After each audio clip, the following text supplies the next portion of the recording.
Okay, Dr. Intrabody, Dr. Lee Young, I have my witness to this. Here's one of them, Bob Garvin. I just came out, got a ride over to get a little haircut here at the barbershop. Then we're going to go back home, recovering from hernia surgery yesterday, Heritage Valley Health System. How much do they mean to this valley, Mr. Bob Garvin?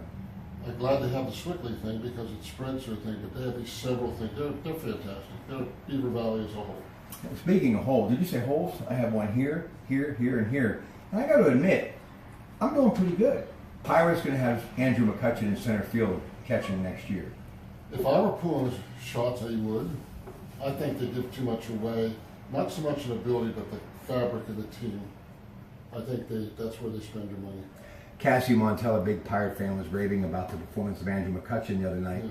Just they're playing the Nationals tonight. You can hear it 7:05, 93.7 The Fan. What do you think really has happened to them? Why they've kind of fallen this year a little bit? But Rob, it's Dung, obviously. no. Well, it's performance, and You don't blame injuries, none of that stuff. Well, obviously Marte not being there and Gunn not being there gave him a start. I think Harrison had his best year, off and on with McCutchen. But the real thing was performance. Cervelli didn't get to be in the lineup long enough. Too many injuries. Polanco, 4 times with the hamstring, and he didn't get to perform. And probably most of all, Mercer I thought had a good year. Mercer in that. The young pitching staff was almost there, but not quite. And as soon as they got, staff, one's got 7 wins, one's got 8, one's got 11, one's got 12, and they never had someone really lead them. Cole was good like every other time. You happy Hurdle's back for 4 years? Yeah, I think that's pretty good. I was surprised they did 4 years. I thought 2 for each of them. They certainly deserve another chance. Okay, I want to shift gears a little bit. Real estate is what he has done for years. Of course, Berkshire Hathaway. He and Ron Kraushaw really taught me a lot about that wonderful industry. And we have a young lady by the name of Lauren Klein from Coldwell Banker who now joins me every Saturday on the Pittsburgh Property Diva Show. We talk real estate, we talk fashion tips, and she's going to be talking this week about Departure Magazine. This is an American Express publication. I hope you tune in for her. The young lady has sold over $100 million in real estate. The Shell petrochemical plant, Shell Insight continuing at the convention center. It really has meant a lot already, this economic boom from Shell Oil here in our region in the way of real estate, right? Yeah, just the millions of dollars in infrastructure and the workers on that, and then getting ready for the plant, and concrete plants going up, and everybody's benefiting. Also, we're going to talk with John Samick of ServiceMaster of Greater Pittsburgh. October is hoarding month. What you need to do about that, and that's a serious issue for people, especially when you're in the real estate market and you have to clear out a house. But the good thing is, every year that you have your yard sale for Make-A-Wish, that would be a good reason for people to drop off some stuff.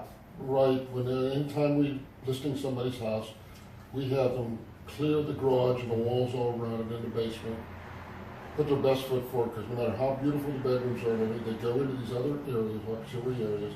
If they're all messed up, they get a bad impression of the house. Same as the front lawn should have the flowers real nice. So we're going to bring some attention to this very serious topic. I hope you tune in. And also kudos to Mr. Samick and his whole crew, because there are 19 strong in Florida right now cleaning up that horrible situation down there as far as all of the crazy weather because of Hurricane Maria, Hurricane Harvey. They were in Houston as well. So thank you to ServiceMaster of Greater Pittsburgh. Now, time in the Air Force. What all that mean to you? Oh, well, my whole family's in it. I'm going out to see a weapons school graduate of our grandson Patrick, who's 27 and flies C-130. He delivers supplies to all these places, from Peru to Puerto Rico, and we're real proud of him. But everybody in our family, woman or man, has served. Speaking of the Air Force, my friend George Johnson recently retired from the United States Postal Service, where they're having an open house at their Warrendale location, Brush Creek, and looking for some future employees of that great company. He too in the Air Force, and we've been talking a lot about the world news about Korea. He spent some time in South Korea. It's a little scary what's happening in North Korea, isn't it? I certainly can't see the military option unless it's something like, boycotting a harbor or cut off supplies or something. They can't use nuclear option or something like that. So. One of the things that I've learned, a little downtime I had, so on demand, WQED, of course, public broadcasting station, Ken Burns, the Vietnam War. My son Robbie and I were watching it, and boy, I got to tell you, that Quigley education paid off, and now he's at Penn State Beaver because he was educating me about the Vietnam War. Bob Dvorak, who wrote the book Drive On, we've been talking about this quite a bit, and you're a big fan of Bob as well.